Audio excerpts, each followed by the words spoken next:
Are you looking for inspiration on a daily basis? Well, check out Deal to Heal Teas. With our inspirational teas, you're sure to find something that will inspire you. Just go to dealtohealteas.myshopify.com. That's Deal to Heal Teas. Put some inspiration in your situation. Wear inspirational tea and be inspired all day. That's Deal to Heal Teas at dealtohealteas.myshopify.com.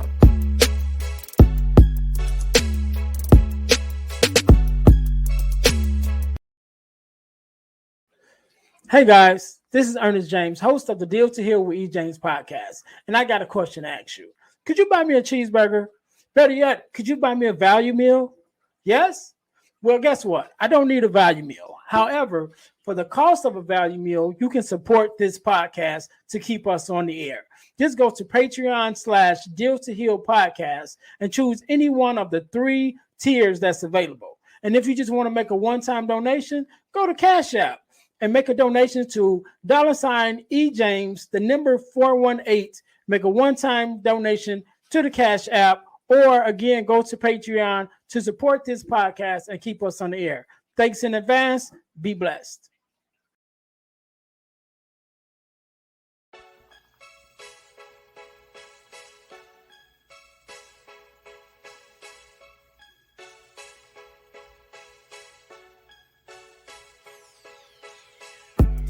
Welcome to Deal to Heal with E. James podcast. On this podcast, my guest and I will discuss topics and ways to help us to heal in every area of our lives. I believe that everyone can live a life that is happy, healthy, and whole. So I'm on a mission to help people to deal, heal, and fulfill. Deal with your problem, heal from the pain, and fulfill your purpose. Thanks for tuning in. Let's get to it. Welcome to the Deal to Heal with E. James podcast. I'm your host, Earnest James, and I believe that everyone can live a life that is whole, healed, and healthy. And therefore, I'm on a mission to help people to deal, heal, and fulfill. Let's deal with your problems, heal from the pain, and fulfill your purpose. Thanks again for once again for everybody for tuning in, for joining us this evening. If you haven't already, make sure that you like, subscribe, and share to our podcast. Definitely on our YouTube. We want to get that up on Spotify. We're on Facebook. We're on Instagram. All your major social media platforms we are on. So make sure that you guys are subscribed to us so you don't miss a show. Also, give us a rating that'll help us get our numbers up and get ourselves going, and let us know how you feel. How you think we're doing. We're doing a good job, bad job, whatever. I don't take it personal. I welcome all feedback. All right. So again, thank you guys for joining us to the Deal to Heal podcast. And today, just like any other day, we are blessed with a guest, Mr. Michael. How are you doing? I am doing amazing. Good. First of all, let me say thank you very much for being on. You could have been doing anything else, but you took out time to be here with me and my listeners, and I definitely appreciate it. And we're going to jump right in. So, Mr. Michael, tell us exactly who you are and what it is that you do. Well, who I am now from where I was before, as I am now a trained and certified peer support specialist and care coordinator. I work for a Westchester hospital called St. Vincent's Psychiatric Hospital. And I am also a professional, motivational, inspirational, memorable, relatable mental health keynote speaker, performer, advocate, and stand-up comedian, helping everybody with their mental health and so much more. You said a mouthful right there. You said a mouthful, but you hit on a couple of things that I like, and so I came across your platform. I think it was sometime last year, and I think it was of a video that I seen from I think it's Gold Coast or something like that. Goldcast. Goldcast. Yeah. And they was kind of sharing your story about your I guess you're speaking, just your program in general that you have, and I was very intrigued by it, and for two reasons. One, I love the story, number one, and then the second one part was it reminded me of someone who I believe you were very endured to, and that was Robin Williams. Because Mm. I grew up on Robin Williams way back in Mark and Mindy days. I remember him from way back then, and grew with him as he grew in his career. Someone I was definitely a big fan of, and also was hurt, with the way that his life ended, and just that whole journey, which is a story within itself. And which why I connected with him, I connected with you, because that story and the projection of his life and his career, rather, but then also dealing with the mental health and the things that he had along the way, it kind of shows us that, first of all, it can be anybody, any of us, and all of us, including myself, have dealt with some things, and that, but we'll get more into that. So, Michael, if you don't mind, just let's go back sort of to the beginning, I guess you would say. So before you were who you are now, in the beginning when you were dealing with your mental health issues or whatever you were dealing with. Let's go back there and kind of start there with your story of just who you were then and the things that you were dealing with, so that we kind of get an understanding and connection with the audience who may be dealing with some of the same things. Well, I'll do the clip notes for you. The clip notes for you, Ernest, is that it really all started when I was around 5 or 6 years old. I used to stutter and had a lisp. And when you're 5 or 6 years old, people are making fun of you. Yeah. And that's where I didn't even know what bullying was all about when you're 5 or 6 years old. So I learned about a little trauma that people were making fun of me because I didn't speak properly because I had a lisp and a stutter. That got taken care of. So I had a normal childhood. That was fine. And then basically everything was fine until we get up to about high school. And when you're in high school and you're 16, what are you normally looking to do when you're 16? Is what? Drive a car and what? And go pass your road test, right? So I took my road test and I failed it once, failed it twice, failed it 3 different times. And when you fail your road test 3 times, then you're really not able to really go and associate with people, because the first words out of all my friends' mouth is, "Did you pass your road test? And what kind of car you drive?" And I couldn't really answer that. So I felt like a loser. I had self-esteem issues. That is where I started to suffer, and I call it suffering in silence with my mental health condition. Started at the age of 16. And that really was the thing, because I wasn't going to parties. I was doing what people were doing during the pandemic, which is called isolate. Isolation is one of the most prevalent thing that people deal with their mental health.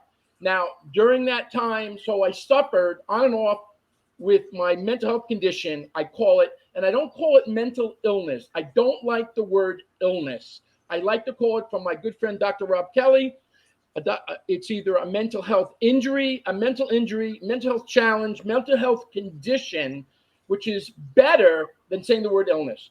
So I suffered on and off for about 25 years. I was in the mortgage industry. I was making a lot of money. And you can say, Ernest, if you make a lot of money, how can you suffer with a mental health condition?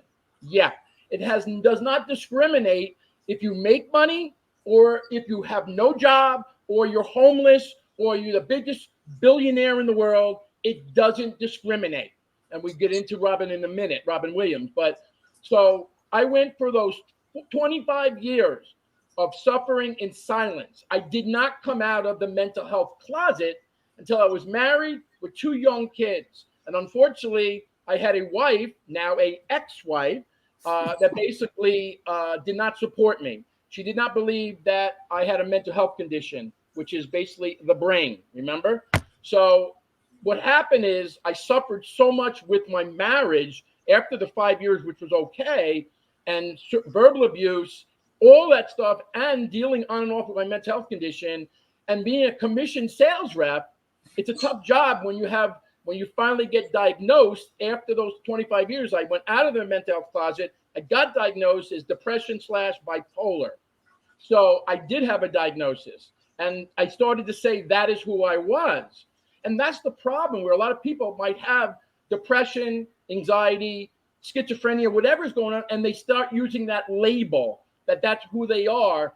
And I'll tell you later on, that's not who you are. You might have something, but there's so many strengths inside your body. So we go for the 25 years of suffering in silence.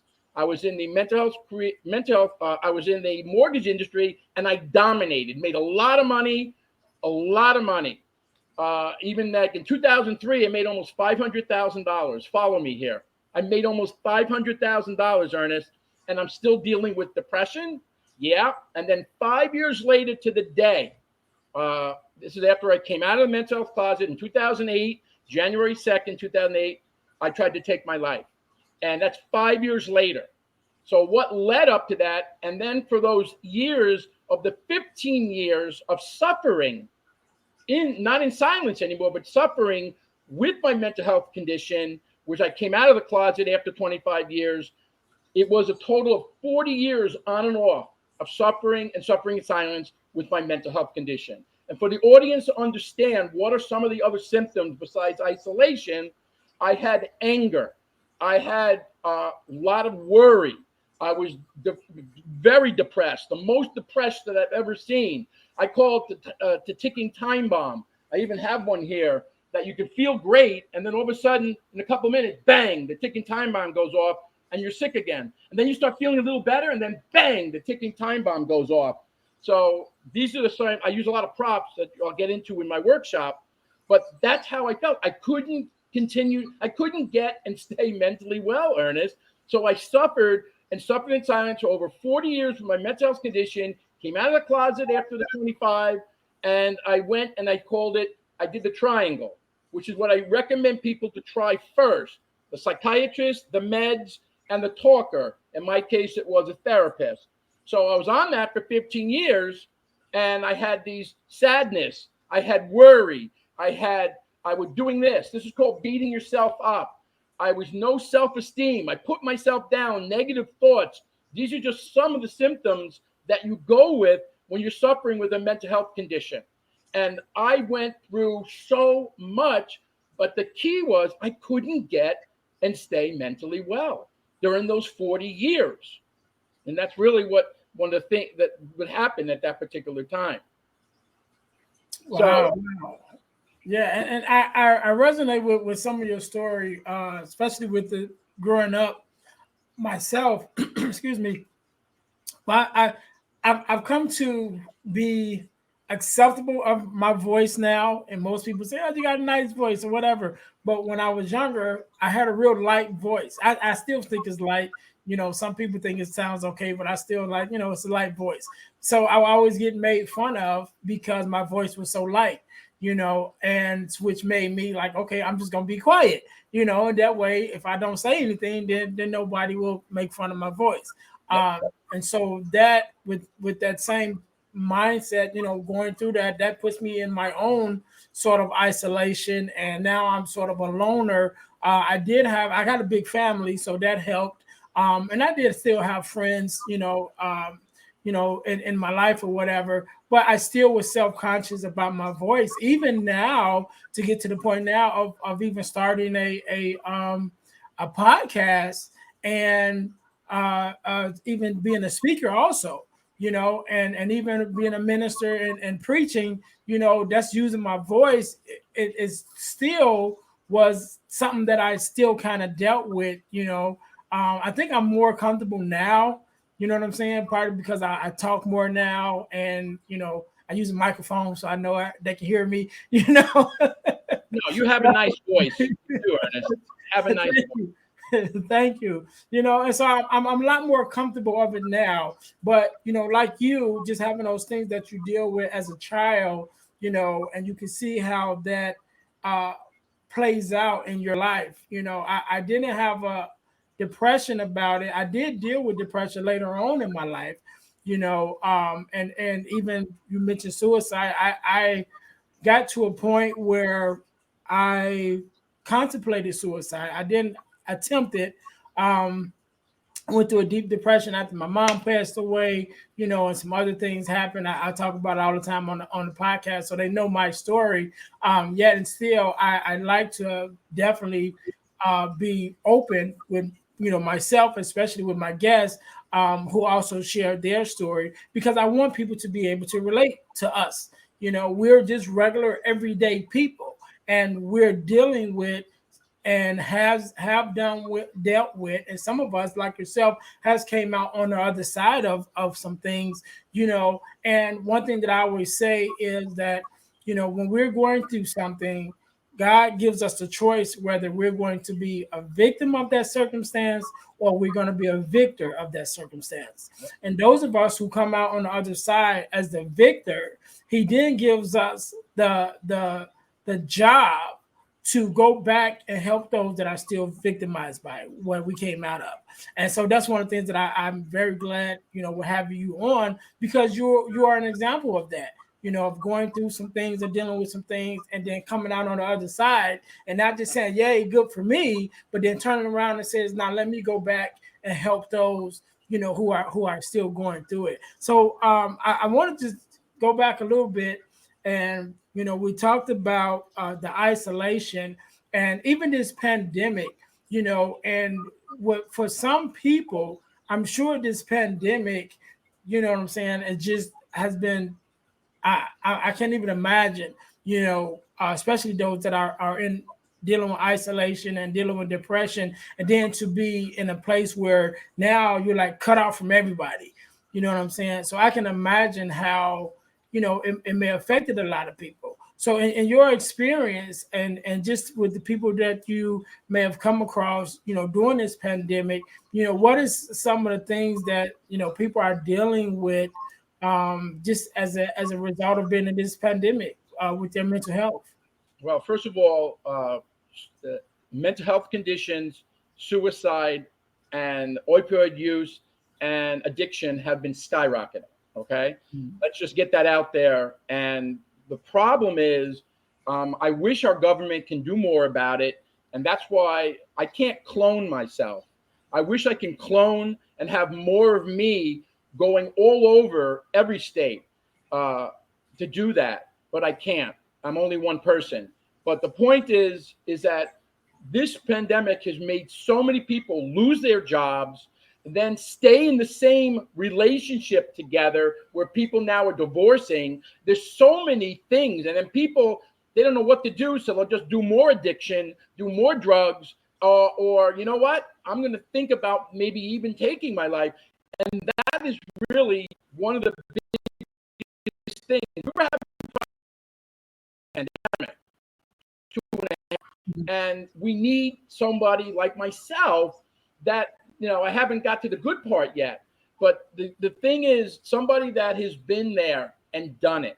So the thing is, for me, the most important thing, Ernest, is that the most important question is, what was it finally that got you to get and stay mentally well? And where did that come from? And I'll tell you exactly where it came from. Because if you look at me right now, can you tell that I've been in 6 psychiatric hospitals? Can you tell? Can you see the scars? Can you tell that I had 22 ECT treatments? That's when they shock your brain to make you feel better. Okay, 22. Can you tell? Can you tell that I was in 4 outpatient units? Can you tell that I had shingles on my face twice in 9 months? Okay, and can you tell that I had suicide thoughts all the time? And of course, had the suicide attempt in January 2nd, 2008. Can you tell? Because looks can be deceiving. And I come up with, which I'll tell in a second, by my speaking career, is to show them that, wow, look at this guy. I'm single, I'm hot, and you can't tell what was in the past for them and got me to stay mentally well. And that's the key. It's not about getting well. How do you stay mentally well? How do you stay suicide thoughts no more, or suicide attempts, no more, or get away from, no more addiction, no more drinking, no more drugs, no more opioid, no more alcohol. How do you stay? And then, of course, stay mentally well. So it was on August 11th, 2014, that something happened. And you know what happened on August 11th, 2014? A guy named Robin Williams did what he did. This is the picture I got from an artist from Florida who's amazing, and that is from the movie Patch Adams. And I'll get into that in a second. But when Robin Williams did what he did, now I am one of the biggest Robin Williams fans. I believe he's one of the most underrated actors that should have won so many more Oscars than just the one in Good Will Hunting when he won a supporting actor.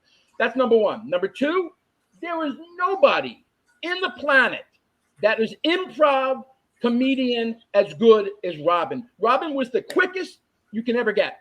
I have a little bit of that in me, but I'll never be like Robin. I'm not looking to be like Robin, but Robin Williams was a genius. But we need to know the facts. Robin did what he did. It's not, yes, he suffered from drug and alcohol in the past, and he had, it was also depression. A lot of things were going on in his past, many different things, but it was Lewy body dementia. And I just saw a documentary. You got to, Robin's Wish. You got to watch it. It's an hour and 15 minutes. You'll learn more about Lewy body dementia. Because Lewy body dementia is things that your mind starts to hallucinate. You're not able to remember anymore. That's why he couldn't remember his lines. He was doing the Night of the Museum sequels, and he couldn't remember things. And the director's saying, this is not Robin. But they all kept it to themselves. That was a mistake. They should have brought something out. Robin is not the same. Something is not right. And so when Robin was going through this Lewy body dementia stuff, he couldn't be Robin anymore. And on August 11, 2014, I call it suicide, and Lewy body dementia took Robin Williams' life. I do not like to use committed suicide. I don't like that term. That's ridiculous. Like, oh, you know what? I'm going to commit suicide when I'm 55. What are you talking about? You're not going to commit. No. Suicide took somebody's life, and it took Robin's life. So when that happened, I lost it. And I got the sickest that I've ever got in my life with my depression, bipolar, you name it. 2 months later, I went into a psychiatric hospital, my 6-1, okay? They opened up a frequent flyer program for me. I'm just kidding. But the point was, I've been in 6 psychiatric, my 6-1, I went in, and I was depressed, the most depression I've ever been in my life, biggest fan of Robin. And when I went in, something changed. I don't know. You can call it divine intervention. You can call it an aha moment. I don't care, whatever you want to call it. When I went in there this time for the 6th time on October 16th, 2014, 7.5 years ago, I started to work on a workshop right in the back there called the 3 Amigos of Mental Health. And my job, number one, is how do I get rid of this terrible stigma of mental health conditions? Because that is what's one of the biggest problems in this world, and the word illness, as I said earlier. So I went and came out with a workshop while I was in a psychiatric hospital, and I was doing therapy for them, for the doctors, and I was teaching them about what I want to do: get rid of the stigma, having people open up. That's the key. And not like I suffered in silence for 25 years. Why didn't I come out of the closet earlier with my mental health and get people to tell their story, to open up and deal with acceptance that they have something going on with you? That's the key. Now, that's called strength, Ernest, when you do that. If you're in the Nile River, the Nile, and you're not going to come out of the mental health, addiction, suicide thoughts, whatever going on with you, then that's not strength. You're just going on and not working on a recovery plan. So that's also part of the workshop. The other part of the workshop that I came up with in a psychiatric hospital is was using things called a wellness toolbox to use the wellness tools. So what I started doing is meditation, deep breathing exercises, affirmations, a creed, God, Jesus, acupuncture, hypnosis, self-improvement tapes, Wayne Dyer, that you can self-improve yourself, Deepak Chopra, reading books like The Four Agreements, watching the great movie like Patch Adams, watching Good Will Hunting. And I came up with these unbelievable wellness tools that I get people to try with their, as I said earlier, the triangle. That's the psychiatrist, meds, and the talker, because that didn't get me to the promised land. So I came up with it, a to-do list, nutrition, good sleep. I can go on and on and on. And I send these wellness tools to people from my email to help them. So this is all being programmed in the hospital and then in the psychiatric hospital. And then I came up with more stuff during the last 7.5 years where I become a keynote and speaker and performer, and I speak everywhere. And what's my goal? My goal is to tell people that you can get mentally well. You can stay mentally well. If I could do it after 40 years of struggling for so long, so can you. Try the wellness toolbox. But of course, what's the biggest wellness tool of them all? Come on, Ernest, we know what it is. It's humor. Humor is the most important and the most important of all wellness toolbox. And it's because of laughter and smiles. And do you know why it's important to have humor in your mental and physical health? Well, a couple of reasons is you have the serotonins and the dopamines get to release from your brain. It's that happy feeling. You know, and some people laugh, you laugh. And then you have you have the endorphins that lift your mood, just to boost your immune system. It dulls and kills the pain. I understand if you're really suffering hard and someone tells you a joke, you might not laugh. I understand that. I've had those days that nothing's going to work. But try a little humor. It's contagious. It's good if you go for a job interview, as long as it's appropriate humor. It alleviates stress and anxiety. It's also a beauty enhancer. Look, just kidding on that one. But the point I'm making is that it's good for you. And I came up with, while I was in a psychiatric hospital, I came up with this. You see this? It's called bipolar mint gum. That's right. I have bipolar mint gum out there on the streets, and I throw this in the audience. Bipolar mint gum. So now you too can have the taste and the feel of having bipolar. But don't worry, each stick comes with free hospitalization, ECT treatments, and permission to run naked in your local shopping mall. I've done that 3 times. But I got schizophrenia mint gum coming out next week. What's the point? The point of the bipolar mint gum is about education and awareness. Have fun with your mental health. Don't make fun, have fun. I have no more, you ever hear of almond joy? I've never heard of it before. It's called mental joy, ladies and gentlemen. We have stress brains I throw in the audience. I make people have fun with their mental health, addiction, or suicide, and we talk about it. We share it. And the key is, and I say this all the time, I'm a relatable resource. Yes, I'm a trained and certified peer support specialist and care coordinator, work at a psychiatric hospital, and yes, I feel I'm a pretty decent speaker. But the point is, what am I trying to do?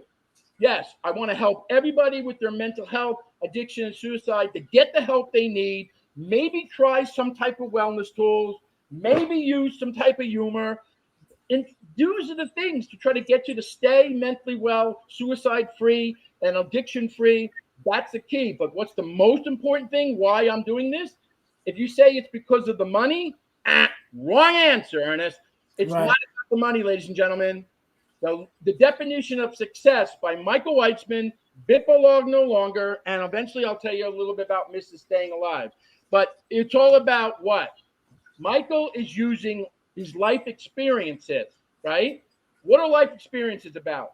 It's from your disappointments and all your struggles. And it's how you deal with them. Even it's on your title here, how you deal with things and work with things that they can become your amazing strength and incredible triumphs. And the most important thing that Michael Weitzman, Bit Belong No Longer, and Mrs. Staying Alive is doing is using my passion. Oh my God. You remember the movie When Harry Met Sally? You remember that movie? Yeah. Scene where the lady goes, I want what she has. Well, I don't want the big O. We're not talking about the big O here. We're talking about the big P. Yeah. And I'm talking the passion, ladies and gentlemen. I have passion that is coming through my body. I call myself, I am the virus you want inside your body. That's going to help your mind, your body, and your soul. That's going to go, I am contagious and I am infectious to help you with your mental health, addiction, and suicide. And it's all about using my passion in giving value and helping others. It's in the Bible. How may I serve? The Bible is a wellness tool. If you believe in God, it's a wellness tool. If you believe in Jesus, I'm a Jewish guy that believes in Jesus. Yeah, I go both ways in religion. So the point is, what is it about? Have fun. Whatever you're going through, get the help you need. I'm not saying don't work on a recovery plan. Of course, you got to work on a recovery plan. But while you go through that journey, and even if you're having bad days, try to dip yourself into this wellness toolbox, man. I can send you all these different wellness tools that I use. Oh my God, there's so many. Hypnosis is something you can try. You can do acupuncture. There's so many different things. I mean, in the books, like I said before, I would really read the 4 Agreements, man. Most amazing book. It's only 140 pages long. And it's all about what? About getting it's about don't take anything personally. Just like you started the show, if someone's going to make a review you don't like, don't take it personally. So I listen to you. Yeah, I'm becoming a good listener. So the point is, this is what it's all about. And the problem is called this. The problem we still have is people are still suffering in silence. They're not coming out of the mental health, addiction, or suicide closet. They're worried what other people are going to think and say. Could be the people they're living with, their family, the loved ones, their friends, the employers. It goes on and on and on. And that has to stop. Because the key is, and I say this all the time, it's not shame that you have something going on with you. Don't feel guilty that you have a mental health condition or addiction problem or suicide thoughts. And most importantly, from the movie Good Will Hunting that you've got to watch, from Robin Williams and Matt Damon, where he goes right to Matt Damon at the end, where he's a counselor for Matt, and he goes, it's not your fault. It's not your fault. It's not your fault. He says it 10 times and breaks him, finally breaks him, and they hug, and he made that connection. And that's what I'm doing. I'm making this connection because it's not about Michael Weitzman anymore. It's about what is Michael Weitzman going to do to help others in this world? Because I've been to hell and back. And now I can educate people, even though I talk about bad things and my suicide and my suffering and all those things, I've got to the promised land now. Now I'm all about how I'm able to get and stay mentally well. For 7.5 years, I've never been this long being mentally well. I haven't had any bad days because I use what? The wellness tools from the wellness toolbox. Hello. So these are just some of the things that I've been working with. And humor is, I do a lot of stand-up comedy. I'm on so many podcasts and webinars, and I'm doing more seminars now. Remember a seminar? Remember those? Yeah. Pace, God. And then you're not going to believe this, Ernest. You're not going to believe this. You're not going to believe where I'm getting a lot of referrals. I'm getting referrals. I've been single now. I had a breakup 9 months ago. So most people have breakups to get, sad, depressed. I got so excited. I'm the most happiest man right now for 9 months. I tell you, man, the breakup was good for me. I lost 25 pounds. It's unbelievable. It's a new Weight Watchers program. Break up with your girlfriend and lose the 25 pounds. Just kidding. I'm making that up. But the point I'm making, Ernest, while I'm doing my improv, which is similar to Robin, is that there's so many things that you can do to work on your mental and physical health. And I'm just going out there doing God's work right now. And like I said, I have a great story. I'm working on my book. Someone's might be doing a documentary on me. And I got to get to the masses. I need to be nationally and worldly known so I could be that person and say, wow, that guy helped me with my mental health. That guy helped me with my addiction. That guy helped me, or he helped my daughter, or helped my son. That feeling when someone says I helped somebody, that's the best feeling in the world. And I'm just being me, and I'm being relatable. So don't have that shame, ladies and gentlemen. Don't. Come out of the mental health closet, work on your recovery, find a good psychiatrist, find a good therapist, find a good medicine. But I'd like to know, you ever see this? You know the slogan of Lay's? You just can't have just one psychiatrist or one therapist or one type of medicine. It took me a long time to find the right combination. So don't give up if that psychiatrist didn't work, find another one. If that medicine didn't work, find another one. If a therapist doesn't work, find another one and try to get that combination. And then again, how many times am I going to say, try the wellness tools with your therapy, with your support? And what is one of the biggest things that I recommend in the wellness toolbox? You need support. You need support. I don't care whether it's from your girlfriend, your wife, your family, your friends, or you go to a support group. They have depression, bipolar groups. They have schizophrenia group. You go where people are just like you. Hey, you know what? You suffer from depression, bipolar, just like me, and we're normal. We are normal. We aren't our diagnosis, like in the movie Patch Adams. Same thing. Watch that movie. You'll think of me. And it's all about what? Getting rid of the stigma, dealing with acceptance and opening up, using wellness tools, and using what?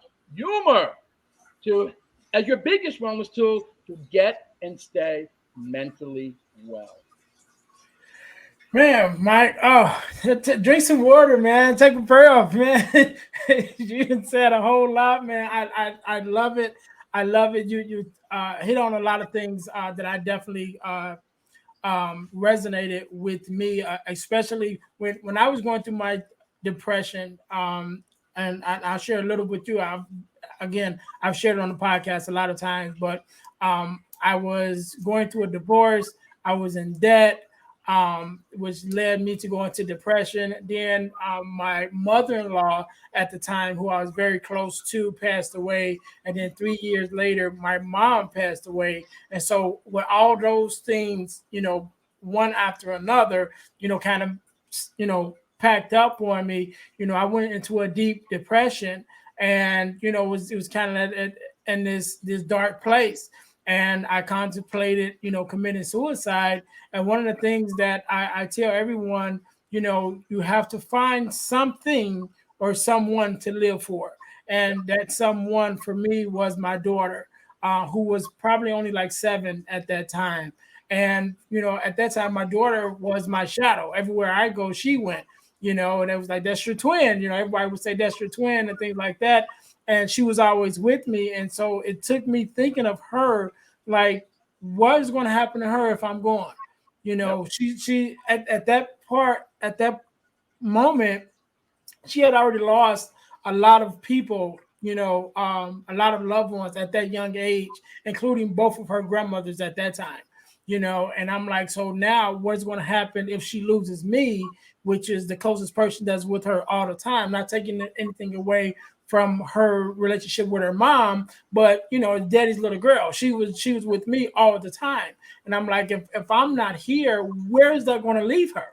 And so that was the one person that I found to live for. And then also with the people that I was around, my family and loved ones that, took hold of me and helped to pull me out of that place, which goes back to what you were saying, which is support, to get me out of that space. And I'm definitely grateful for them to be able to get me here where we can have this conversation and be open about, the things that we were going through. And even speaking also about support, I end up having to go to bereavement support. Also, I joined a bereavement support group, because like I said, my mother-in-law, who I was very close to, and then my mom, 3 years apart and from the same thing, you know what I mean? And it was just a lot at that time. And so I had to go to, I joined a bereavement group, and I loved it. And so even after my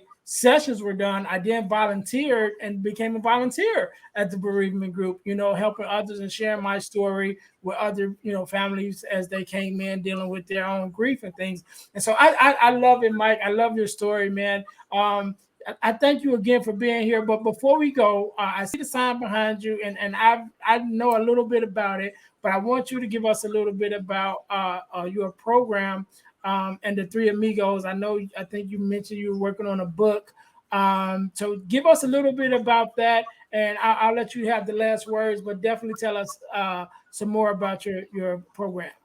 Well, my program is about my life story. So it's just the stuff I talked about today. I get into more stuff. I do workshops. I could do a 10-minute workshop and just do cliff notes.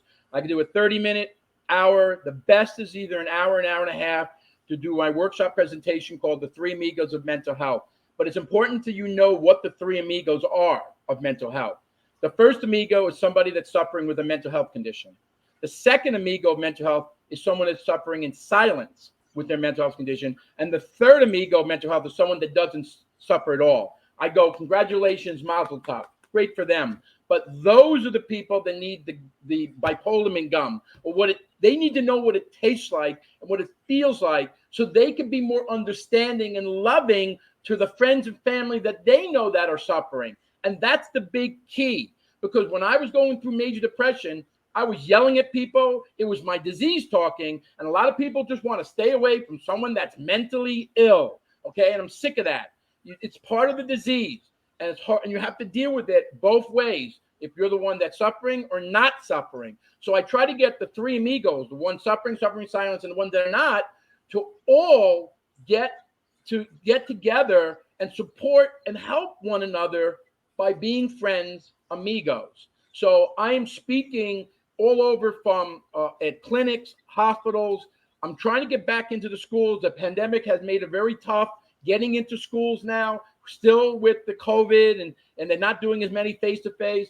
But I'm looking, I'm doing a lot of podcasts and webinars and starting to do more seminars, because I really want this workshop to go not just for mental health people, but even if you go into an Amazon organization, which is one of the biggest companies around, 1 out of 4 people at Amazon, 1 out of 4 people at Walmart, 1 out of person at Mercedes-Benz, it doesn't matter the name of the company, 1 out of 4 is suffering with a mental health condition that is diagnosed. You hear what I just said, ladies and gentlemen? 1 out of 4.